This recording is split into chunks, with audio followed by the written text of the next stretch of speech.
cổng hết giờ thoải mái nhưng mà đừng có ướt dần nhé. Rồi đấy.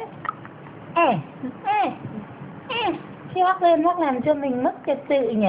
Mất mà dậy đi, ngủ cả ngày rồi nhảy chơi bác một tí không thì bác đi công tác bác lại không gặp được thì bác này chả chịu chơi với cháu cơ. Ôi trời bác xin lỗi. Ai bảo con ngáp. Vẫn đó. Con phải dạy lúc lâu nhé. Tí đi. Ui cơm muối. Cơm muối. Chơi chỉ một tí thôi nhé. Bây giờ lớn rồi. Nhiều. Cười đi phát nào. Chơi cho bố chụp ảnh. Gây phim Cười này. với đẹp trai.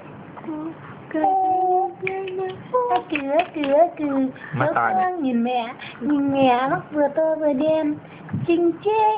Mắt to Cả này. nhà mà chinh chết. Mắt to này. Buông ra lê đi. Không buông ra lê đi. Mấy cái áo của nó đã chật rồi đấy. Mấy cái đã chật rồi. Phải mặc áo số 2. Chật.